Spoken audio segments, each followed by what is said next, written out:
Welcome to G Fun Facts Online. When you hear the word pyramid, your mind likely jumps to the sun-scorched sands of Egypt and the iconic, smooth-sided structures at Giza. But scattered across Europe, from the Mediterranean all the way to the Northern Isles, lie thousands of ancient and enigmatic monuments that tell a different story. They aren't pyramids in the Egyptian sense, but they are monumental tombs, so vast that folklore gave them a truly epic name, the Giants' Graves. For centuries, local populations, gazing at these colossal stone structures, could only imagine they were built by a lost race of giants. Today, science is pulling back the curtain of myth, using archaeology, modern dating techniques, and the fascinating field of archaeoastronomy. We're uncovering the real story of Europe's ancient builders and their incredible legacy in stone. The heartland of this phenomenon, the place where these tombs are most concentrated and most famous, is the beautiful Mediterranean island of Sardinia. Dotted across its landscape are over 800 of these megalithic gallery graves, known locally as Tombe dei Giganti. These structures are the most enduring legacy of the Nuragic civilization, a remarkable culture that thrived on Sardinia during the Bronze Age, from around 1800 BCE all the way to the 2nd century BCE. The Nuragic people were master builders.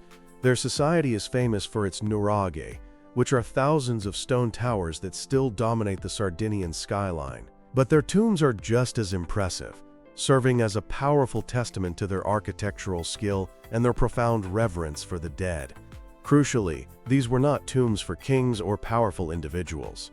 They were collective burial sites, built to house the remains of entire communities, sometimes dozens or even hundreds of people over many generations. This single fact tells us something profound about their society. It suggests a culture that placed a high value on unity, community, and collective identity, both in life and in the afterlife. The name Giants' Graves comes directly from the sheer scale of the tombs, which can stretch up to 30 meters in length, and the colossal size of the individual stones used to build them. Faced with these megaliths, later inhabitants simply couldn't believe that normal-sized humans could have moved and erected them. And so, tales of giants were born. However, despite the evocative name, archaeological excavations have never found a single giant skeleton. The remains are all of regular-sized people. The giant aspect of these tombs refers to their function as massive, public burial chambers for the entire community. Architecturally, the Tombe dei Giganti are marvels of consistency and design. They almost all follow a distinct plan. The core of the tomb is a long, rectangular burial chamber, sometimes with a rounded, or apsed end. This chamber, which could be up to 15 meters long and 2 meters high, was where the remains of the dead were placed. Originally, this entire stone chamber was covered by a massive mound of earth and smaller stones, creating a long tumulus that many have noted resembles the shape of an overturned ship. But the most distinctive and visually striking feature is found at the entrance. Here, the builders created a large, semicircular ceremonial area, known as an exedra. This curved facade was formed by a series of upright stone slabs that decreased in height from the center outwards. This space was not just decorative, it was a sacred stage for rituals honoring the deceased and the ancestors. The shape of this exedra is believed to symbolize the horns of a bull, a powerful and sacred figure in Nuragic culture, representing strength and fertility. Over the centuries, the design evolved. The older tombs, known as the slab type, are defined by a single, towering central stele that stands at the very center of the exedra. These steles can be up to 4 meters high, and carved into the very bottom is a tiny, small doorway. This was the only access point to the long burial chamber within.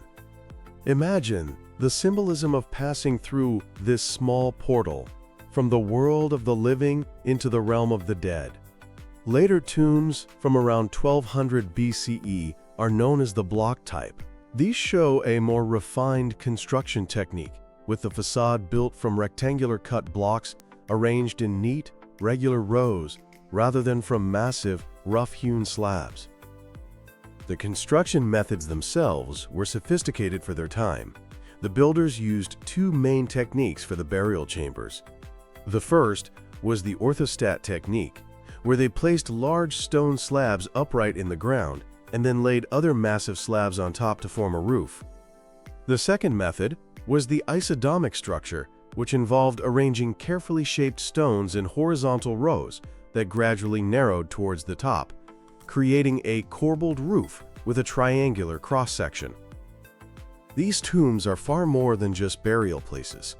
They are windows into the spiritual world of the Nuragic people. They were sacred spaces, designed as portals connecting the world of the living with the realm of the ancestors. The collective nature of the burials, with families and communities laid to rest together, points to a belief in a shared afterlife and a deep, multi-generational respect for ancestral lines. The rituals performed here were likely complex. Evidence suggests a practice known as scarnification, where the bodies of the deceased were left to decompose in a separate location, perhaps exposed to the elements, before the clean bones were collected and placed inside the tomb. The presence of funerary objects, like pottery and tools found within the chambers, indicates a belief that the dead would need these items in their journey through the afterlife. The very shape of the tomb is thought to hold deep symbolic meaning. When viewed from above, the entire structure, the long burial mound and the curved exedra, is thought to resemble either a bull's head, with the exedra as the horns, or a birthing mother with the exedra as her legs. This powerful imagery links the concepts of death and rebirth, suggesting a cyclical view of existence. The tomb was not an end, but a place of regeneration from which new life, or the soul's new journey, could begin. Perhaps most astonishingly, there is compelling evidence that the Nuragic people had a sophisticated understanding of astronomy, and that they deliberately integrated this knowledge into the architecture of their tombs. Many Tombe dei Giganti are precisely oriented towards specific celestial events. For example, some are aligned to face the sunrise during the winter or summer solstices, or the equinoxes. The famous tomb of Sina e Tombes is perfectly aligned with the sunset during the summer solstice. Some researchers have gone even further, proposing that certain tombs are aligned with the rising of specific stars, such as Aldebaran in the constellation of Taurus, the bull. This suggests that the Nuragic people saw a profound connection between the cosmos and the journey of the soul after death, perhaps believing that the spirits of their ancestors traveled to or resided among the stars. There are also more speculative theories. Some researchers claim that the tombs were intentionally built on locations with high levels of natural magnetic energy, and that the granite used in their construction possesses therapeutic properties, making them ancient centers of healing. While these ideas are not widely accepted by mainstream science, they speak to the enduring mystery and powerful allure these ancient sites continue to hold. Now, while Sardinia is the epicenter, this tradition of building monumental megalithic tombs was a pan-European phenomenon. Similar structures, many of which predate the Sardinian tombs, can be found across the continent, suggesting a shared cultural heritage in prehistoric Europe. In the British Isles, we find an incredible variety of megalithic tombs. There are the dolmens of Wales, with their massive capstones, and the chambered tombs of Ireland and Scotland. Like their Sardinian counterparts, these were used for collective burials, and were often covered by a mound of earth or stone, known as a barrow or cairn. The most famous example is Newgrange in Ireland, a massive and beautiful passage tomb that is actually older than the Egyptian pyramids. Its central chamber is famously illuminated by the rising sun for just a few minutes on the winter solstice, a breathtaking testament to the astronomical and engineering genius of its Neolithic builders. In France, the Carnac region is home to a dense collection of megalithic sites, including several types of tombs. The tumulus of Saint Michel is a massive burial mound containing a central chamber, while structures known as allées couvertes, or covered alleys, are found throughout France. These are long, narrow tombs that bear a striking resemblance in form to the burial chambers of the Sardinian Tombe dei Giganti. The Iberian Peninsula, covering Spain and Portugal, also has a wealth of megalithic tombs. The Cromlech dos Almendres in Portugal is a large stone circle associated with several nearby tombs. And in Spain, the Dolmen of Menga is a passage grave of truly staggering proportions, one of the largest megalithic structures in all of Europe. These examples from across the continent show that the desire to build lasting, monumental homes for the dead was a widespread and deeply ingrained practice in prehistoric Europe. While each region developed its own unique architectural flair, the fundamental purpose was the same: to create a lasting memorial for the community's ancestors and to build a sacred bridge between the world of the living and the realm of the spirits. This allure of ancient mysteries has, however, also given rise to some highly controversial claims. We need to talk about the so-called Bosnian Pyramid Complex. In 2005, an author and businessman named Samir Osmanagic claimed that a group of hills near the town of Visoko in Bosnia and Herzegovina were not natural hills at all, but giant, man-made pyramids, the largest and oldest in the world. This claim generated massive international media attention.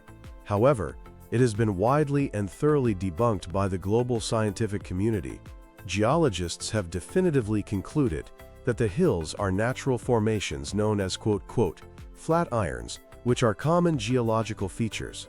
Archaeologists have found no evidence whatsoever of human construction on the scale that was claimed. In fact, the European Association of Archaeologists has officially condemned the project as a, cruel hoax that is actively damaging legitimate, real archaeological sites from the medieval and Roman periods in the area.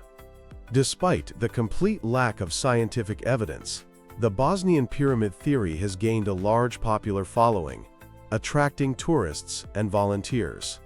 This highlights the public's deep fascination with ancient monuments, but it also serves as a crucial reminder of the importance of separating evidence-based archaeology from pseudoscientific claims that prey on that fascination. So, how do we actually uncover the true story of these ancient sites? The study of Europe's giant graves is a high-tech, multidisciplinary endeavor. Archaeologists use careful excavation and survey methods to uncover the physical structures and the artifacts they contain. Technologies like ground-penetrating radar allow researchers to see beneath the earth without ever digging, revealing hidden features. Modern dating techniques are absolutely essential. Radiocarbon dating of organic materials found inside the tombs, like human bones or bits of charcoal from ancient fires, provides a reliable timeline for their construction and use. Another technique, optically stimulated luminescence, can tell scientists when sediments, like the soil in the burial mound, were last exposed to sunlight, helping to date the construction of the tomb itself. And as we've seen, the field of archaeoastronomy provides incredible insights by mapping the orientation of the tombs and comparing them to the positions of the sun, moon, and stars thousands of years ago. In conclusion, Europe's giants' graves are so much more than just ancient piles of stones.